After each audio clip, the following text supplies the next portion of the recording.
अस्सलाम वालेकुम स्टूडेंट्स, मेरा नाम है फ़रीहा ख़ान और आप देख रहे हैं लर्न इंग्लिश विद रोशनी।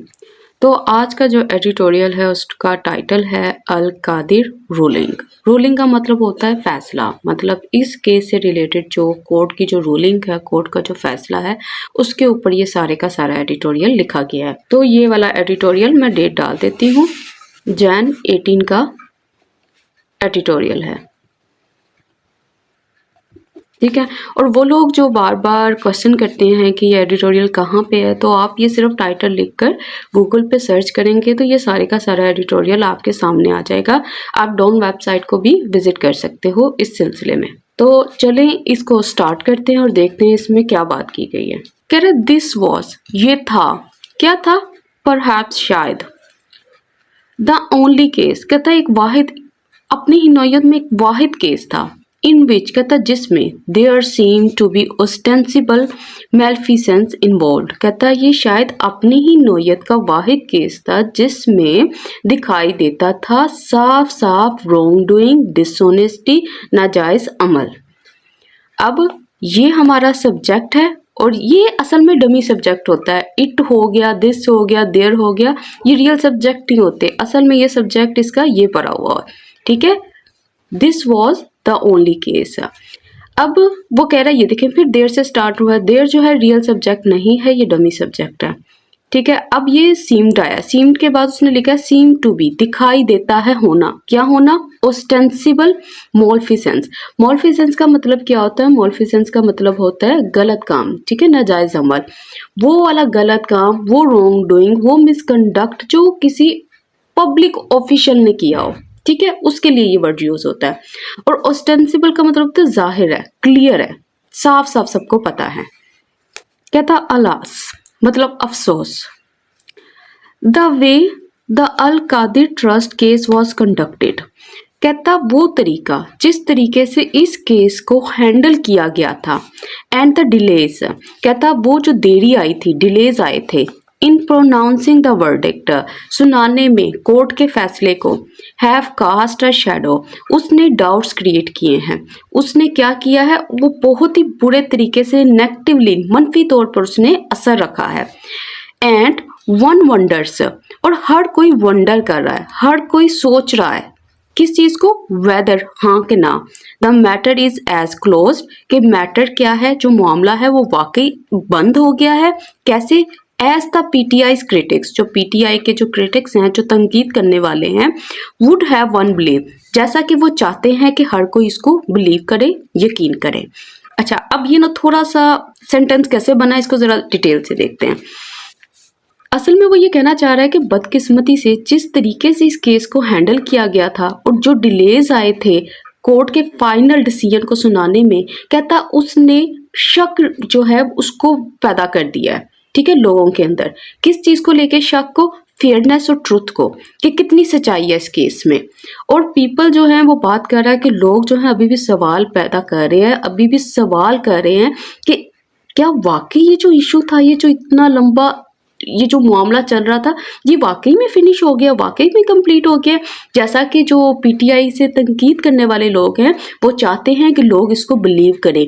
मतलब लोग यही बिलीव करें कि ये वाला जो किस्सा है, ये कहानी है, यहाँ पे फुल स्टॉप लग गया है, ये इसका रिजल्ट है। अच्छा, अब देखो, द केस वॉज कंडक्टेड, यहाँ पे क्या यूज हुआ है, वॉज प्लस V3, मतलब पैसिव स्ट्रक्चर यूज हुआ है। केस को कंडक्ट किया गया था, कंडक्ट करना मतलब हैंडल किया गया था, पैसिव सेंस दे रहा है।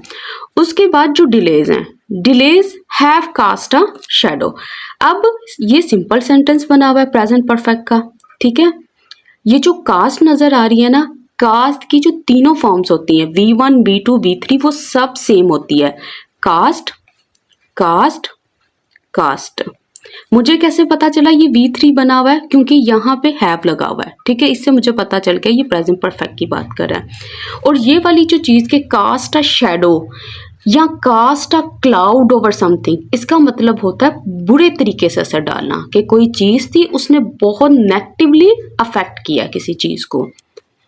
अच्छा, अब इसने यहाँ पे वन का यूज किया, मैंने बताया था वन का इस्तेमाल प्रोनाउन का इसलिए इस्तेमाल किया जाता है जब हम किसी एक जेंडर की बात नहीं कर रहे। इसमें औरतें भी आ रही हैं, इसमें मर्द भी आ रहे हैं, इसमें बच्चे भी आ रहे हैं, इसमें सब आ रहे हैं, ठीक है। और ये वाला सेंटेंस जब स्टार्ट होता है ना वेदर से, वेदर जो होती है ना हमेशा डाउट्स जनरेट करती है। ये बताती है जब आप क्लियर नहीं होते कि आप क्या चाहते हो, ठीक है। वेदर हमेशा उस चीज की बात करेगा जहां पे भी अनसर्टेनिटी होगी, जहां पे उसको बिल्कुल पता नहीं होगा कि इसका आंसर क्या है। जैसे यहाँ पे whether the matter is as closed, कि क्या वाकई वो इस तरह से बंद हो गया जैसा कि ये इनके क्रिटिक्स जो हैं, तनकीद करने वाले हैं, चाहते हैं कि सब बिलीव करें। तो उसको कुछ नहीं पता, इसलिए उसने वेदर का इस्तेमाल किया।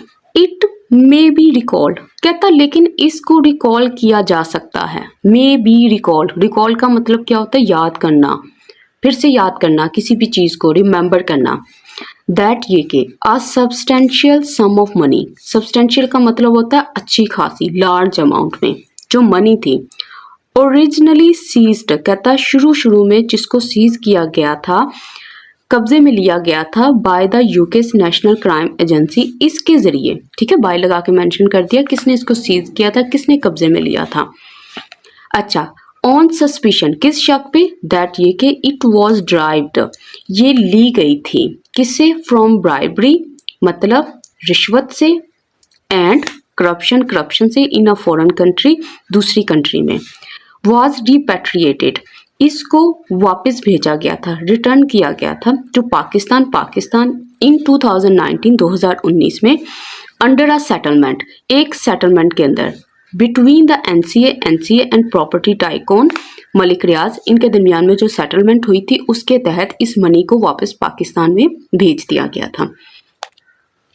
अब देखो इसमें वो ये बात कर रहा है, कहता इसने रिकॉल का वर्ड यूज किया। रिकॉल का मतलब होता है याद करना, ये मैंने भी बताया था। सीज का मतलब होता है कब्जे में लेना, ग्रैब करना, कैप्चर करना।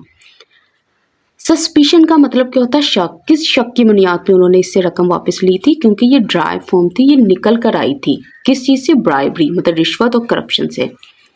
उसके बाद इसने यूज किया वॉज रिपैट्रिएटेड, रिपैट्रिएट का मतलब होता है रिटर्न कर देना, सेंड बैक कर देना, वापस भेज देना, ठीक है। इनके दरमियान में एक सेटलमेंट हुई थी, सेटलमेंट मतलब समझौता हुआ था, और किसके दरमियान में हुआ? वो बिटवीन लगा के उसने बताया है, NCA and property tycoon Malik Riaz. Instead of being put directly to public use, कहता बजाय इसके कि इसको रखा जाता, बीइंग पुट, इसको रखा जाता डायरेक्टली, सीधा सीधा, टू पब्लिक यूज, पब्लिक इस्तेमाल के लिए। This money was diverted by the PTI government, इस मनी को, इस पैसे को इस्तेमाल किया गया, मतलब किसी और पर्पस के लिए, डिफरेंट पर्पस के लिए इस्तेमाल किया गया। किसके जरिए? बाय लगा के बता रहा है, पीटीआई गवर्नमेंट के जरिए। किस लिए यूज हुआ था? टू सेटल पेमेंट्स, उन्होंने पेमेंट्स को, मतलब जो भी पेमेंट से रिलेटेड मामला था उसको सेटल करना था, मतलब वो वाले मामला क्लियर करने थे। कौन सी पेमेंट्स? कहता ओट बाय, जो कि वाजिबुल अदा थी, by mister Riaz Bahria Town to supreme court, जो कि अदा करनी थी किसने? मिस्टर रियाज ने, किसको? सुप्रीम कोर्ट को। असल में वो ये बात कर रहा है कि इस पैसे को सीधा अवामी फ़ायदे के लिए इस्तेमाल करने की बजाय इसे पीटीआई हुकूमत ने मलिक रियाज के बहरिया टाउन के सुप्रीम कोर्ट की पेमेंट्स एडजस्ट करने के लिए डाइवर्ट कर दिया, उसको इस मामले में इस्तेमाल किया। तो वो ये बात कर रहा है। अब ये चीज देखो, ठीक है।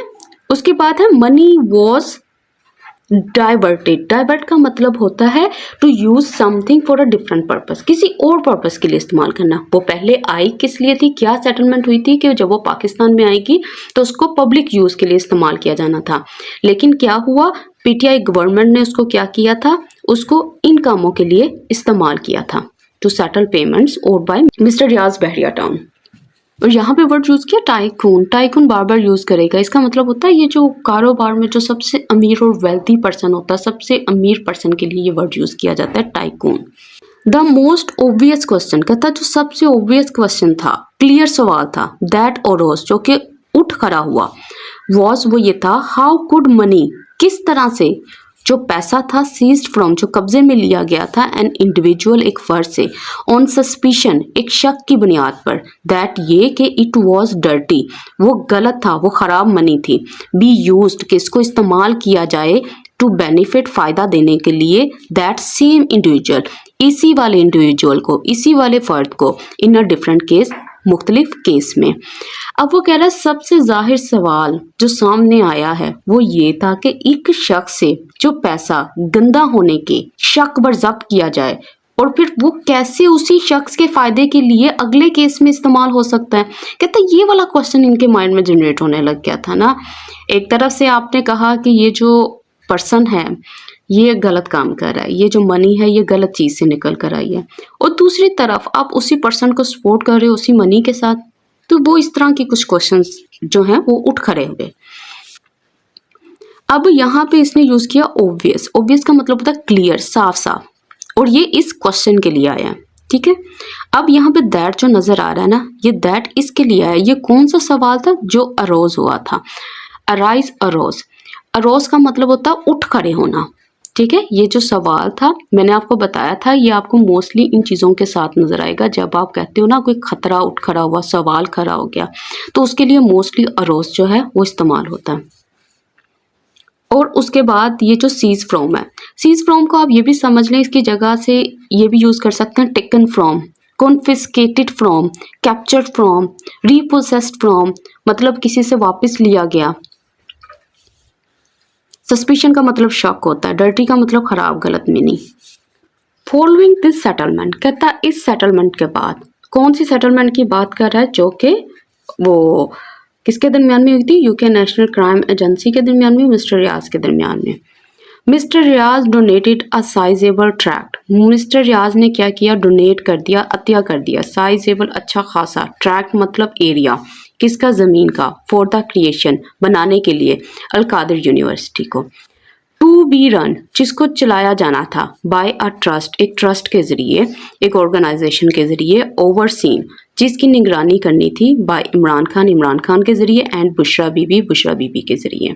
अब यहाँ से यहाँ तक हमारा सेंटेंस है।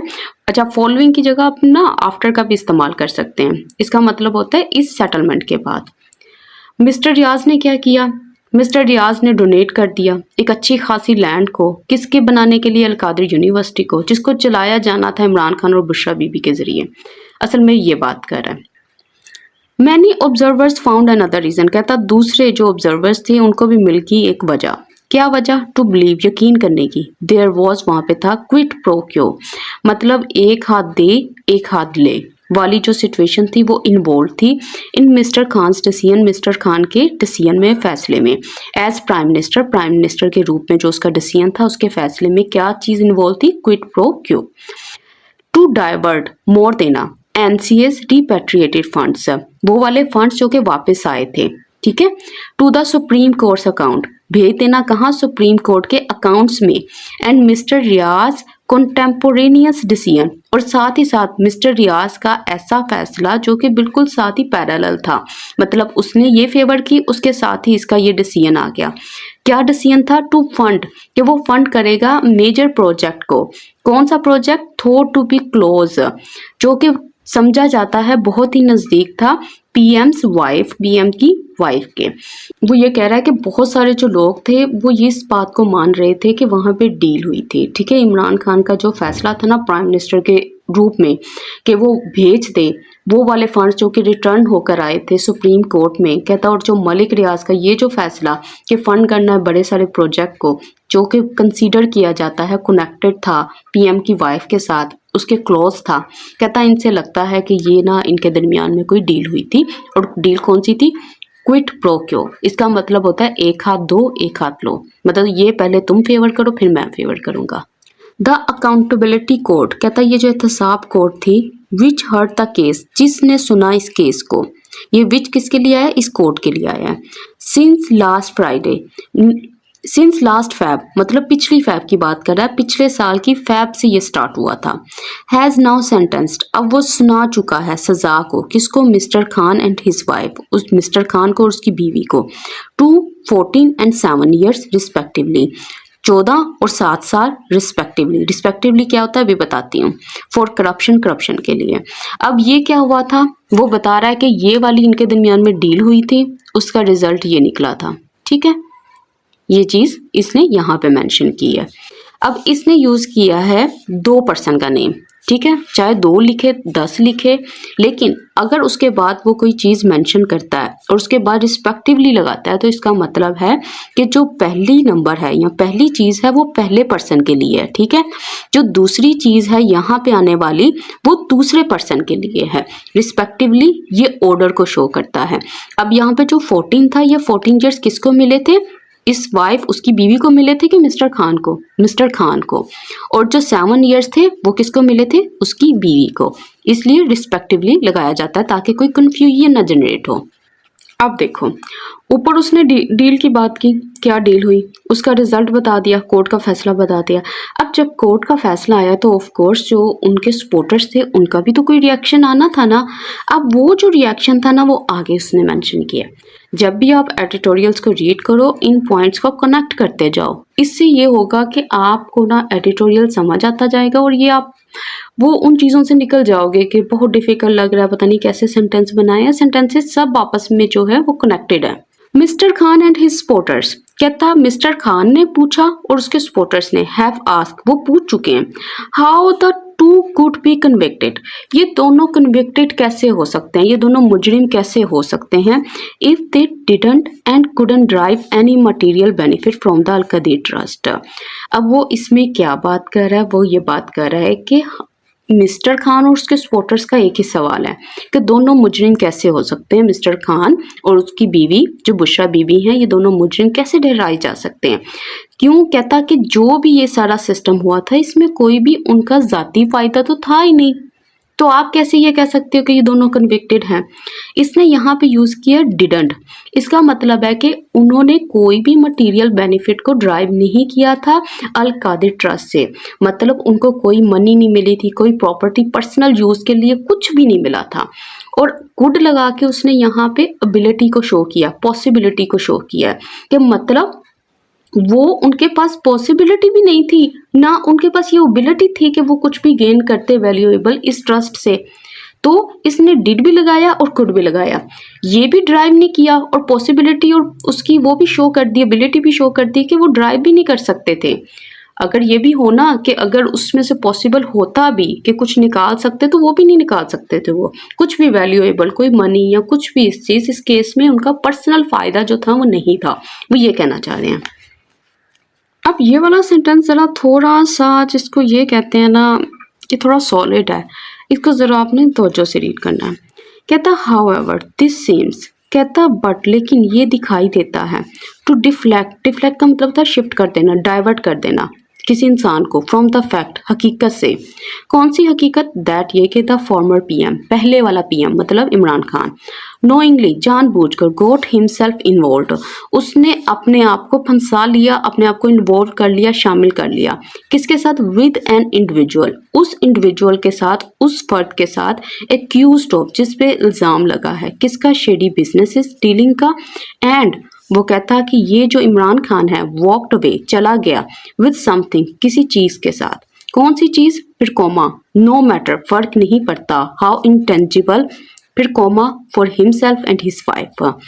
वो क्या कह रहा है? देखो ये बात देखो, कह रहा है ये बात ना असल मामले से ना ध्यान हटा रही है कि पहले वजीर आज़म ने जानते हुए अपने आप को ऐसे शख्स के साथ इन्वॉल्व किया जिसका पता था कि शेडी बिजनेस डीलिंग का इल्ज़ाम है उसके ऊपर, और फिर एट द एंड उसमें कुछ, कहता उसने अपने लिए और अपनी बीवी के लिए हासिल किया, और वो चीज़ कैसी थी जो हासिल किया? कहता चाहे वो इंटेंजिबल थी।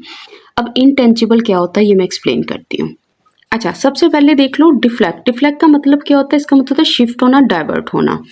कैसा इंडिविजुअल था? एक्यूज्ड ऑफ, जिस पे इल्ज़ाम लगा था, किसका? ये वाली डीलिंग्स का, खराब बिजनेस डीलिंग्स का।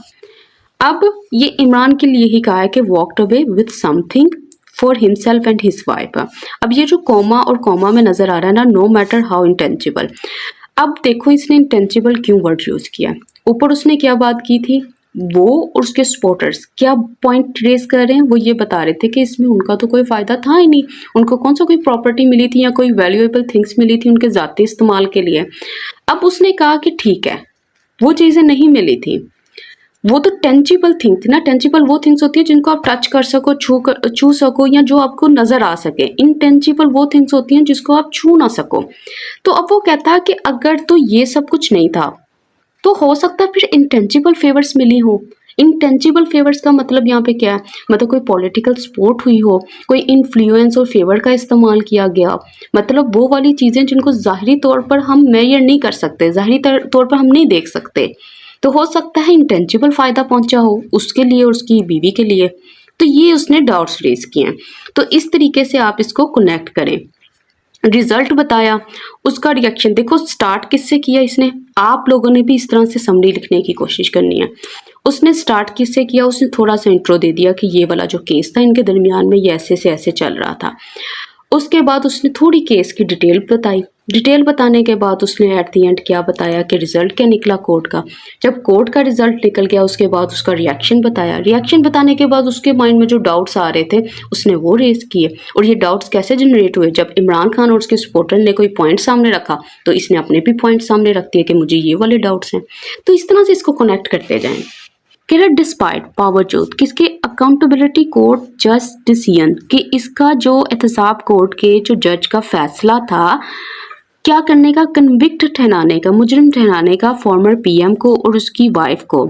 कहता comma there are many questions, बहुत सारे सवालात हैं। दैट रिमेन्स अनआंसर्ड, जो अभी तक अनआंसर्ड है, जिनका अभी तक कोई जवाब नहीं मिला।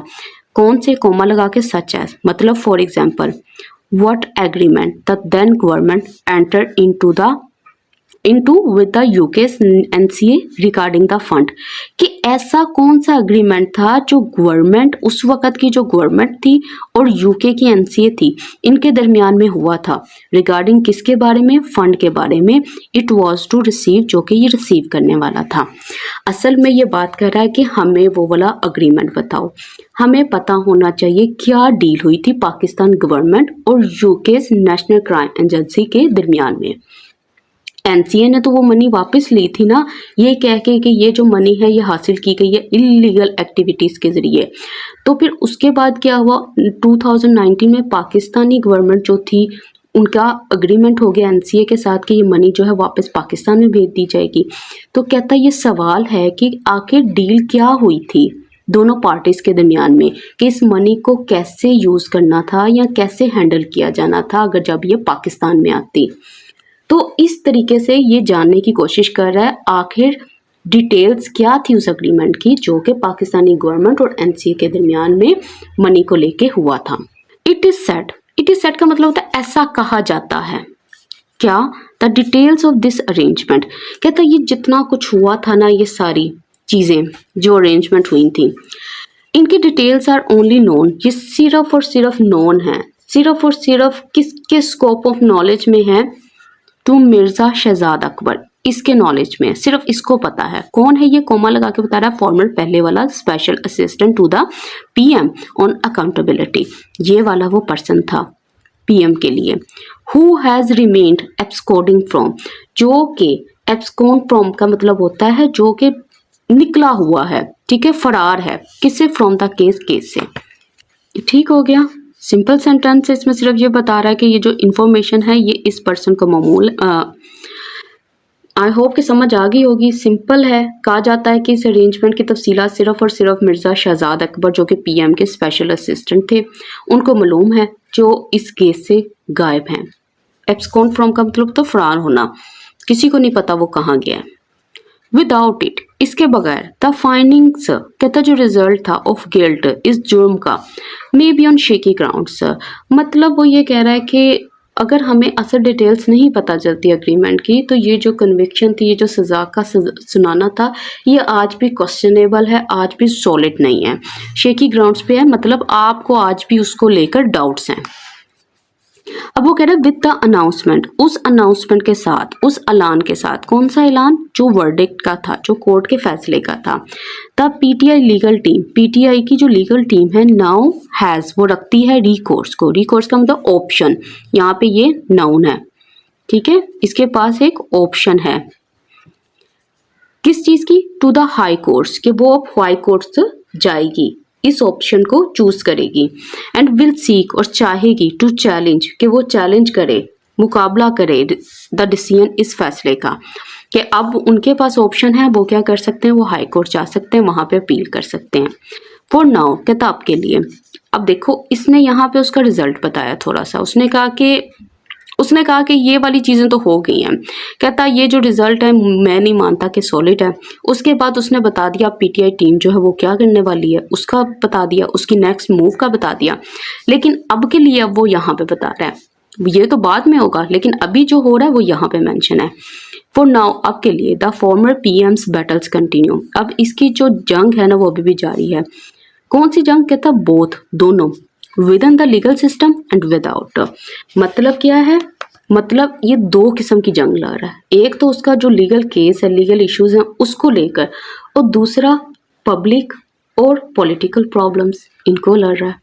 तो इस तरीके से इसने यहाँ पे बताया है कि ये कौन सी दो जंग लड़ रहा है। तो इसके साथ ही आज का एडिटोरियल कंप्लीट होता है। तो एक दिन हम एडिटोरियल किया करेंगे, मतलब वीक में मैक्सिमम डेज हम एडिटोरियल किया करेंगे, और जो बाकी डेज हैं उसमें हम बेसिक न्यूज़ किया करेंगे। बेसिक न्यूज़ में ये होता है कि हमारे पास टाइम ज़्यादा मिल जाएगा उसकी डेप्थ में जाने का। हम देखेंगे ये टेंस का इस्तेमाल यहाँ पे क्यों किया गया है, जैसे हम पहली शुरू वाली वीडियोस में करते थे, क्योंकि तब वो न्यूज़ छोटी होती थी। जो एडिटोरियल होता है इसको पढ़ना थोड़ा काम होता है, ठीक है। तो उसमें ही अगर हम बार बार ग्रामर में जाते जाएंगे, बहुत डेप्थ में चले जाएंगे, तो जो उसका वो जो बन रहा है ना सीक्वेंस, वो भी नहीं समझ आएगी। तो इसलिए मैंने सोचा है कि हम बेसिक न्यूज़ भी करेंगे ताकि हम इनकी डेप्थ में जाएं, हम पता करेंगे ये ग्रामर क्या यूज़ हुई है, किस तरह से यूज़ हुई है। तो वो भी चीज़ें हम साथ साथ कंटिन्यू रखेंगे।